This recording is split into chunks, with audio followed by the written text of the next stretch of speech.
Hello po para sa inyong lahat na kababayan naming Pilipino na nandito sa Hong Kong. Sana po maka-inspire itong story na mapapakinggan ninyo today. Kapwa natin, kababayan nating Pilipino na nag-work dito sa Hong Kong. Pero maybe ikaw po ay nasa Middle East, nasa Europe, nasa Amerika, nasaan man po. Sana po maka-inspire ito at kung na-inspire man kayo, i-share ninyo yung link para sa lahat. And today, meron po tayong special guest na aalamin natin yung true to life story niya while working abroad. Ano pong pangalan ninyo? Arlene Binaning po. Ma'am Arlene, gano'n na po kayo katagal na nag-work abroad? Almost 12 years po, Pastor.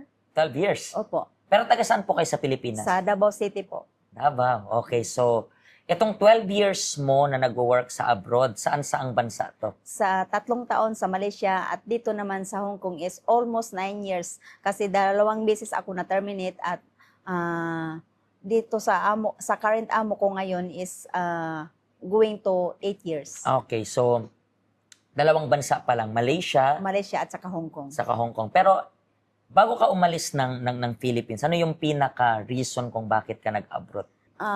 Kasi yung asawa ko irresponsible. Parang ako lang bumubuhay sa anak ko kaya nag-decide ako na mag-abroad. Pero that time sa Philippines, nag-work ka rin po. Hindi po, nagnegosyo po ako. Ano pa yung business mo doon? Kahit pastor, basta mapagkitaan ko. Gaya ng magtitinda ng kamuti, saging, Talagang isda. pwede nating sabihin, madiskarte ka na talaga. Madiskarte talaga sa mulat ako. sa pool. Pero I believe sa mga ganyang tinda-tinda, hindi talaga kakayanin rin na yung kita. Opo. Ilan po ba yung anak ninyo? 3 po, pastor. 3. Mm. And that time na umalis ka, ilang taon pa lang sila that time? Yung panganay ko is nasa 20s na rin siya at saka nasa university na rin siya. So ngayon, kailangan na talaga ng Kailangan ko mas talaga. mataas na income, di ba? Opo. And mas nauna ka sa Malaysia, di ba, na Opo. mag-abroad? 3 years, di ba 3 po? years po. Pero isang amo lang yun. Isang amo lang po. Pero kamusta yung experience mo sa Malaysia? Ang experience ko sa Malaysia po, pastor, pinaka-worst kasi inuurasan ako sa lahat ng ginagawa ko.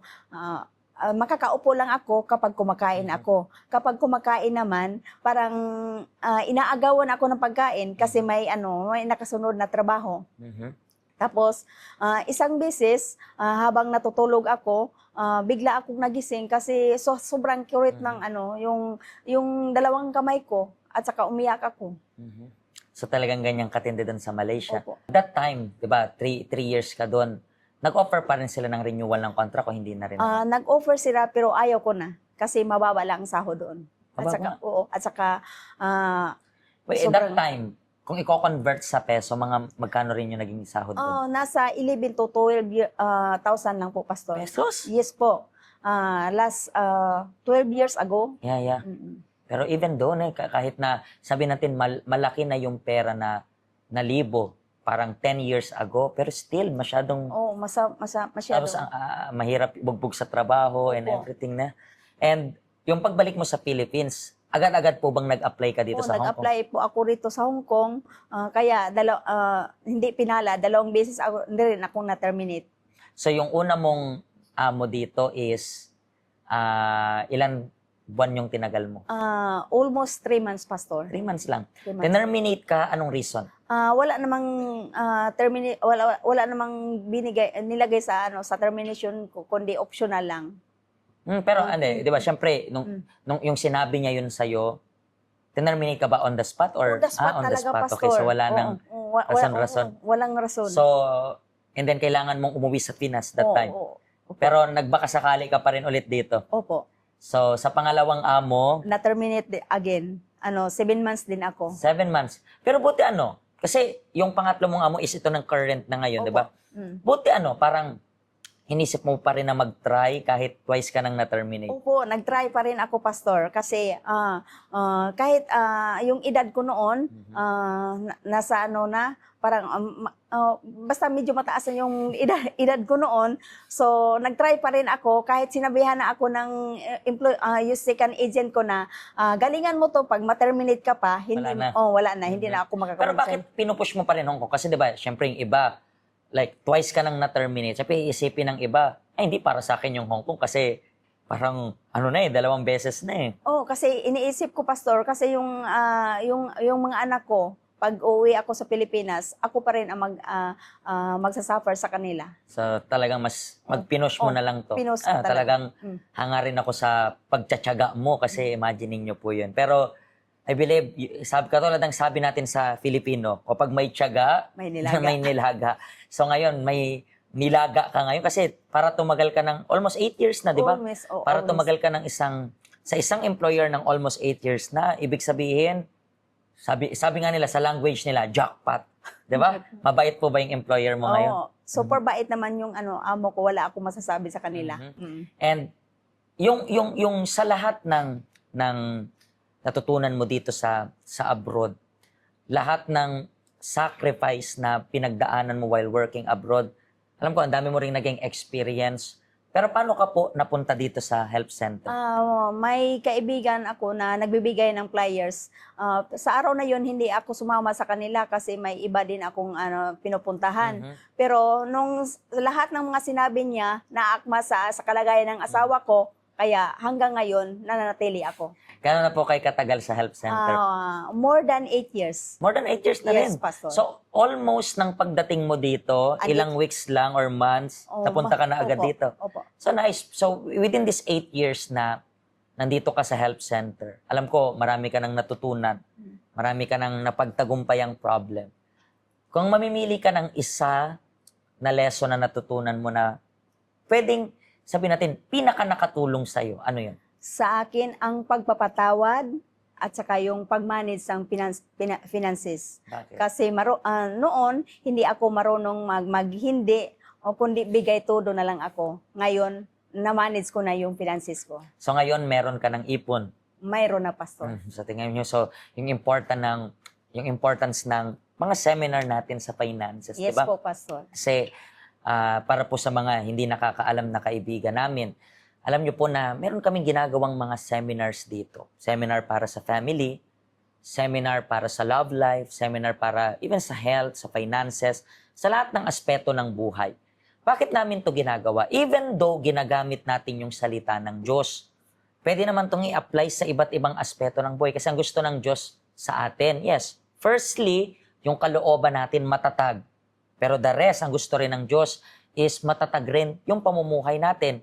At para maging matatag yung pamumuhay, yan po ay dahil sa pinagsama-samang desisyon. Minsan may minamaliit tayong isang desisyon pero makaka-apekto yan ng malaki in the future sa inyo. Pero yung pinagsama-sama nating maliliit na desisyon pero tama, magiging solid yung future natin pagdating dyan. That's why we encourage you, if you want to visit yung help center natin, bukas kami everyday. Kailangan nyo lang pong pumunta. And sa ending po ng videos, makikita nyo po kung paano kayo makakapunta dito sa help center natin. Maraming salamat po sa pag-share nyo ng story and hopefully makatulong to para sa kababayan natin. Okay? Thank you po, Pastor. Maraming salamat rin po sa inyo na nanood ng program na ito. And naniniwala po kami na itong program na ito ay makakatulong pa kung isi-share ninyo para sa kaibigan ninyo. Okay? Pagpalain po kayo ng Diyos. Bye-bye.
Hello, ako po si Pastor Joshua dito po sa UCKJ Health Center dito po sa Hong Kong.